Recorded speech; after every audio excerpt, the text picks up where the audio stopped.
എത്ര വീടുകളാണ് പൂർണ്ണമായി തകർന്നത് എന്നത് സംബന്ധിച്ച് KSEB കൃത്യമായ ഒരു കണക്കിലേക്ക് എത്തിയിട്ടുണ്ട്. 309 വീടുകളാണ് ഈ ദുരന്തത്തിൽ പൂർണ്ണമായി തകർന്നത്. ഏതാണ്ട് 100-നകത്ത് ഭാഗികമായി തകർന്നു എന്ന കണക്കും KSEB ശേഖരിച്ചു വെച്ചിട്ടുണ്ട്. KSEBയിലെ ഈ മേപ്പാടി സെക്ഷന്റെ കീഴിലാണ് ഈ ദുരന്തഭൂമി ആകെ വരുന്നത്. അവിടുത്തെ അസിസ്റ്റന്റ് എഞ്ചിനീയർ ശ്രീ ജയൻ നമുക്കൊപ്പം ചേരുന്നുണ്ട്. അന്ന് യഥാർത്ഥത്തിൽ ഈ ദുരന്തം അറിഞ്ഞ ഉടനെ നിങ്ങൾ ചെയ്തത് എന്താണ്? നിങ്ങളുടെ ടീം കൺട്രോൾ റൂമിൽ നിന്ന് തന്നെ നമുക്ക് പൊട്ടിയ സമയത്ത് ഈ വിവരങ്ങൾ എന്ന നിലയിൽ എനിക്ക് കിട്ടിയിരുന്നു. അതിനുശേഷം തന്നെ അതിന് മുന്നേ തന്നെ അത് പൊട്ടിയതിന് മുന്നേ തന്നെ ഇവിടെ കറണ്ട് പോയതുകൊണ്ട് ഞങ്ങളെ ടീം ഇവിടെ എത്തിപ്പെട്ടിട്ടുണ്ടായിരുന്നു.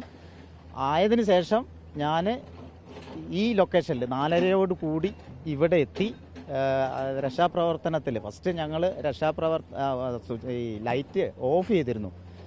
ഈ ഏരിയയിലേക്കുള്ള വൈദ്യുതി ബന്ധം അങ്ങ് കട്ട് ചെയ്ത് ഈ രക്ഷാപ്രവർത്തനത്തിൽ വലിയ അപകടം ഇല്ലാതിരിക്കാനായിരുന്നു നമ്മളത് ഓഫ് ചെയ്തത്.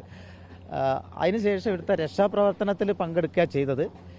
നമ്മളെ ലൈനും കമ്പിയും പോസ്റ്റുകളൊക്കെ വീടിന് ചുറ്റും ഇതിരിക്കുന്നതും അതേപോലെ തന്നെ കമ്പിയൊക്കെ ഉള്ളത് ഞങ്ങൾ കട്ട് ചെയ്തു. ഞങ്ങളെ കട്ടർ ഉപയോഗിച്ച് കട്ട് ചെയ്ത് മാറ്റി. അതേപോലെ തന്നെ ബോഡി എടുക്കാനും അതേപോലെ തന്നെ ജീവനുള്ളവരെ ചില വീടുകളിലൊക്കെ ജീവനുള്ളവർ ഉണ്ടായിരുന്നു. അതൊക്കെ എടുക്കാനായിട്ട് സഹായിച്ച് മുന്നോട്ട് പോവുമായിരുന്നു ഞങ്ങൾ ഫസ്റ്റ് ചെയ്തത്.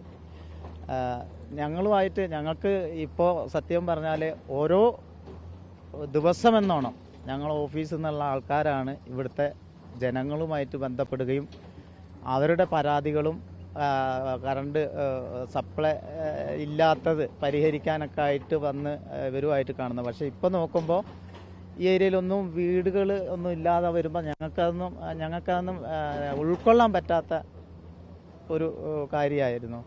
കാരണം ഈ ചൂരൽമല സ്കൂൾ റോഡിന് ഏറ്റവും കൂടുതൽ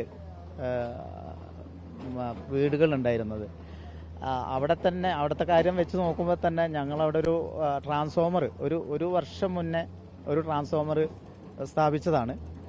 അപ്പോൾ ആ ട്രാൻസ്ഫോമർ സ്ഥാപിക്കുന്നതുമായി ബന്ധപ്പെട്ട് അവിടെ വീടുകളുടെ ആധിക്യം കാരണം ഞങ്ങൾക്ക് അവിടെ ഒരു ട്രാൻസ്ഫോമർ വെക്കാനുള്ളൊരു സ്ഥലം പോലും കിട്ടിയിട്ടുണ്ടായിരുന്നില്ല. അങ്ങനെ ഞങ്ങൾ ഒരു 600 മീറ്റർ മാറ്റിയിട്ടാണ് ആ ട്രാൻസ്ഫോമർ വെച്ചത്. എന്ന് വെച്ചാൽ അത്രയും വീടുകളുണ്ടായിരുന്നു അവിടെ. അവരുമായിട്ട് എപ്പോൾ കമ്മ്യൂണിക്കേറ്റ് ചെയ്ത് സംസാരിച്ച് പഞ്ചായത്ത് അധികൃതരൊക്കെ ആയിട്ട് കൂടി സംസാരിച്ച് അപ്പോൾ അതൊക്കെ നോക്കുമ്പോൾ ഞങ്ങൾക്ക് ഇപ്പോൾ ആ പ്രദേശത്ത് വളരെ വിജനമായ ഒരു പ്രദേശം കാണുമ്പോൾ ഞങ്ങൾക്കതൊന്നും ഒരു ഉൾക്കൊള്ളാൻ പറ്റുന്നില്ലാത്ത ഒരവസ്ഥയാണ്. നമ്മുടെ KSEBയുടെ ഒരു കണക്കുണ്ട്. അത് പ്രകാരം എത്ര വീടുകൾ പൂർണ്ണമായി നഷ്ടപ്പെട്ടു, എത്ര ഭാഗികമായി നഷ്ടപ്പെട്ടു, ഈ ദുരന്ത പ്രദേശത്ത് എത്ര കൺസ്യൂമേഴ്സ് ആകെ ഉണ്ട്? നമുക്ക് ഈ ദുരന്ത പ്രദേശത്ത് 1100ഓളം കൺസ്യൂമേഴ്സ് ഉണ്ട്.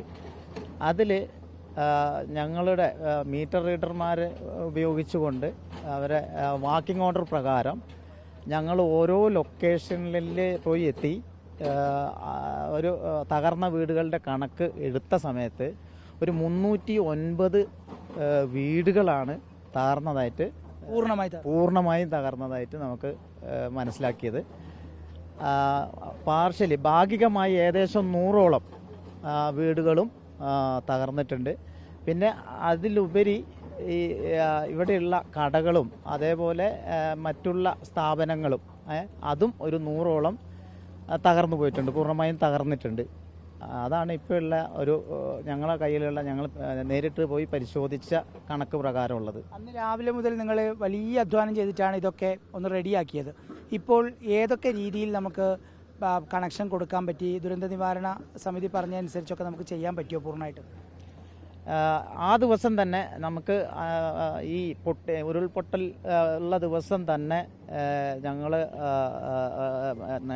KSEB ബോർഡ് മാനേജ്മെൻറ്റ് നമ്മളെ ബഹുമാനപ്പെട്ട മന്ത്രി അടക്കം ഇവിടെ ക്യാമ്പ് ചെയ്ത് അതിനുള്ള താഴെയുള്ള എല്ലാ ഉദ്യോഗസ്ഥരുടെയും നിർദ്ദേശപ്രകാരം ഞങ്ങൾ ഇപ്പോൾ നിലവിൽ ആ ടവർ ലൈനായിട്ട് ഒരു കുന്നിട്ട് കുന്ന് ഞങ്ങൾ ലൈന് കൺസ്ട്രക്റ്റ് ചെയ്ത്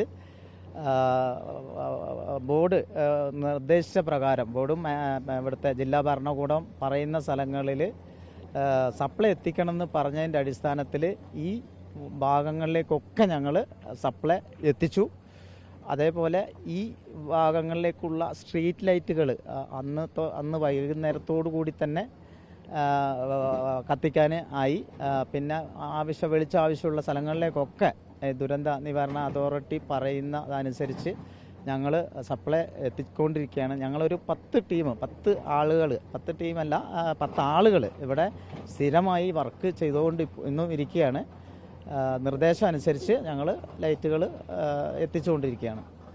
വലിയ ദൗത്യമാണ് KSEBയും അവരുടെ ജീവനക്കാരും ചെയ്യുന്നത്. സ്വാഭാവികമായി ആളുകൾക്ക് ഏറ്റവും ആവശ്യമുള്ള വൈദ്യുതി അത് എത്തിക്കാനുള്ള വലിയ ശ്രമം, അതോടൊപ്പം തന്നെ KSEBയുടെ ഒരു കണക്കെടുപ്പ് അത് ഞെട്ടിക്കുന്നത് തന്നെയാണ്. 309 വീടുകൾ പൂർണ്ണമായി തകർന്നു എന്ന ഔദ്യോഗികമായ കണക്കാണ് KSEBയുടേതായി ഇപ്പോൾ അസിസ്റ്റന്റ് എഞ്ചിനീയർ പറയുന്നത്.